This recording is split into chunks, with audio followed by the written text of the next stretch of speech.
نحمده ونصلي على رسول الكريم اما بعد فاعوذ بالله من الشيطان الرجيم بسم الله الرحمن الرحيم فألهمها فجورها وتقواها قد افلح من زكاها صدق اللہ العظیم۔ سے اللہ تعالیٰ نے اس پوری صورت میں 11 قسمیں کھائی ہیں، پھر 11 قسمیں کھانے کے بعد اللہ تعالیٰ نے کہا ہے کہ فَأَلْهَمَهَا فُجُورَهَا وَتَقْوَاهَا، یعنی یہ اتنی اہمیت کی چیز، اتنی اہمیت کی بات اللہ تعالیٰ نے بیان کی ہے کہ جس سے پہلے 11 قسمیں کھائی ہیں۔ فَأَلْهَمَهَا فُجُورَهَا وَتَقْوَاهَا، تو پہلے قسمیں کیا ہیں؟ حالانکہ اللہ تعالیٰ کو قسم کھانے کی کیا ضرورت تھی؟ کوئی بڑا بندہ جب بات کرتا ہے تو اس پہ انسان اعتماد کرتا ہے نا، ٹھیک ہے؟ ایک بچہ بات کرتا ہے تو لوگ کہتے ہیں کہ یار پتہ نہیں یہ جھوٹ بول رہا ہے یا سچ بول رہا ہے، یا کوئی جھوٹا بندہ بولتا ہے تو وہ لوگوں کو اعتماد نہیں ہوتا ہے۔ لیکن جب اللہ تعالیٰ بات کریں تو اس میں کوئی شک ہو سکتا ہے کیا؟ تو پھر اللہ تعالیٰ جب قسم کھائے، پھر ایک کھائے، پھر دوسری کھائے، پھر تیسری کے 11 قسمیں، والشمس وضحاها والقمر اذا تلاها والنهار اذا جلاها والليل اذا يغشاها والسماء وما بناها والارض وما طحاها ونفس وما سواها، آگے کیا ہے؟ فَأَلْهَمَهَا فُجُورَهَا وَتَقْوَاهَا، کہ ہم نے انسان کے اندر نیکی کا مادہ بھی رکھا ہے اور برائی کا مادہ بھی رکھا ہے۔ اب اللہ تعالیٰ نے کہا کہ نیکی کا مادہ بھی ہے، برائی کا بھی مادہ ہے، لیکن آگے پھر دوسری آیت ہے قد افلح من زکاہا، وہ کامیاب ہو گیا جس نے اپنا تزکیہ کر لیا۔ تو اس کا مطلب یہ ہے کہ نیکی کا مادہ بھی ہے اور برائی کا مادہ بھی ہے، ٹھیک ہے؟ یعنی نظر اٹھانے کا مادہ بھی ہے اللہ تعالیٰ کے فیصلے کے مطابق، اور نظر جھکانے کا مادہ بھی ہے، جھوٹ بولنے کا مادہ بھی ہے اور جھوٹ سے بچنے کا مادہ بھی ہے، غیبت کرنے کا مادہ بھی ہے، غیبت سے بچنے کا مادہ بھی ہے، گالی دینے کا مادہ بھی ہے، گالی سے بچنے کا مادہ بھی ہے، غصہ کرنے کا مادہ بھی ہے، غصے سے بچنے کا مادہ بھی ہے، بد اخلاقی کرنے کا مادہ بھی ہے، بد اخلاقی سے بچنے کا مادہ بھی ہے۔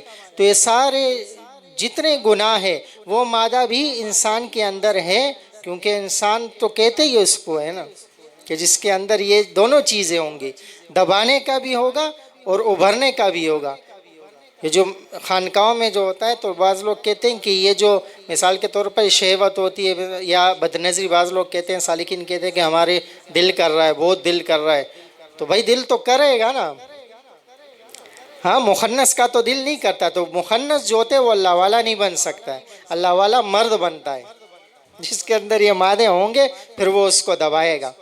اب دل کر رہا ہے کہ بد نظری کروں لیکن نہیں کرے گا، تو پھر اس کے ذریعے وہ آگے بڑھتا جائے گا۔ اب یہاں پر جیسے اللہ تعالیٰ نے، اور اب بعض لوگ کہتے ہیں کہ ٹھیک ہے یہ مادہ تو ہمارے اندر ہے لیکن ہم بچے کیسے؟ پھر ہم تو بچ نہیں سکتے۔ تو اس کا مطلب ایسے ہی ہے، حضرت والا کی مختصر واللہ مرکز فرمانا کہ جیسے ایک باپ ہوتا ہے، وہ اپنے بیٹے کو کہتا ہے کہ بیٹا دودھ پیا کر۔ اب ایک دن آیا کہ بیٹا دودھ پیا، ابا نہیں پیا، پھر دوسرے دن کا بیٹا دودھ پیا، پھر کہتے ہیں ابا نہیں پیا، 2-3 دن لگاتار کہتا ہے۔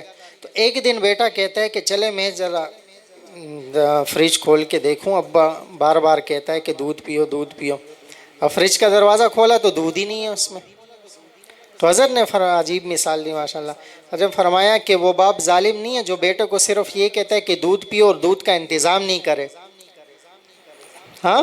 تو اسی طرح کیا ربا ظالم ہوگا پھر کہ کہے کہ تقوی اختیار کرو اور پھر تقوی کے لیے بندوبست بھی نہیں کرے، پھر اس کے اندر مادہ بھی نہیں ہو اس کو دبانے کا، گناہوں کو دبانے کا۔ تو پھر اللہ تعالیٰ نے کہا دوسری جگہ یا ایھا الذین آمنوا اتقوا اللہ، تقوی اختیار کرو، یہاں پر بھی وہی بات ہے، ہاں فَأَلْهَمَهَا فُجُورَهَا وَتَقْوَاهَا، گناہوں کا مادہ بھی اور تقوی کا بھی۔ اور دوسری جگہ کیا کہا کہ یا ایھا الذین آمنوا اتقوا اللہ، اے ایمان والو تقوی اختیار کرو۔ اب تقوی کیسے اختیار کریں؟ یہاں بات ہو گئی نا کہ ٹھیک ہے کیسے کریں، تو پھر اس کے لیے آسانی کیا ہے؟ وَكُونُوا مَعَ الصَّادِقِينَ، وہ اللہ والوں کی صحبت ہے۔ بعض لوگ کہتے ہیں ہمیں غصہ نہیں دبتا، بعض لوگ ہمارے حضرت والا کی مختصر واللہ مرکز کے پاس جو آتے تھے کہ حضرت ہم سے غصہ نہیں دبتا ہے، ہم اس کو کیسے دبائیں؟ تو حضرت فرماتے ہیں کہ مولانا مظہر صاحب کے پاس جا کر بیٹھو کیونکہ ان کے اندر حلم ہے۔ حضرت تھانوی رحمۃ اللہ علیہ کے پاس ایک شخص آئے، کہا کہ حضرت میرے اندر بہت زیادہ غصہ ہے، مجھ سے برداشت نہیں ہوتا ہے، ہر کسی سے لڑ رہا ہوتا ہے، ہر کسی کو گالیاں دیتا. تو حضرت نے فرمایا آپ کہاں پر رہتے ہیں؟ مثال کے طور پر لنڈی ارباب میں رہتے ہیں. تو حضرت فرمایا کہ وہاں پر لنڈی ارباب میں، یہ تو ایک مثال ہے، کہ وہاں پر میرے ایک خلیفہ ہے، ان سے اجازت لے کے ان کی صحبت میں آئے جائیں، بس ان کے پاس بیٹھے رہیں. اب انہوں نے حضرت کے حکم کے مطابق وہاں پر آنا جانا شروع کیا. تو وہ کوئی حکیم تھے، شاید حکمت کا کام کرتے تھے. تو وہ اپنے مریض کو دیکھتے ہوئے تھے، یہ جا کے بس اجازت سے لے کے صرف بیٹھ جاتے تھے. اور وہ کیا کرتے تھے، وہ اپنے مریضوں کو دیکھتے تھے. ایک ہفتے کے بعد حضرت کو خط لکھا کہ حضرت انہوں نے تو کوئی نہ بیان کیا، نہ میں نے اپنی حالت بتائی، اور غصہ میرا دب گیا. تو یہ کیا ہے، اللہ تعالیٰ نے آسانی کر دی ہے نا. اب بعض لوگ کہتے ہیں، دیکھیں مثال کے طور پر بیٹا جو بچہ چلنا شروع ہوتا ہے نا، تو ماں باپ کیا کرتے ہیں کہ ہاتھ میں ٹافی لے کے اس کے سامنے کرتے ہیں وہ چلانے کے لیے. تو کیا ٹافی دینا مقصود نہیں ہوتا ہے؟ کیا ٹافی دیتے ہیں نا کہ وہ چلے تھوڑا سا، پھر وہ ٹافی خود اس کے آگے بڑھاتے ہیں. تو اللہ تعالیٰ نے بھی کہا ہے وہ تقوی اختیار کرو، اس کے لیے آسانی پیدا کر دی ہے، وَكُونُوا مَعَ الصَّادِقِينَ. پھر یہ اگر کوئی اس پہ عمل نہیں کرتا تو پھر اس کی اپنی غلطی ہے.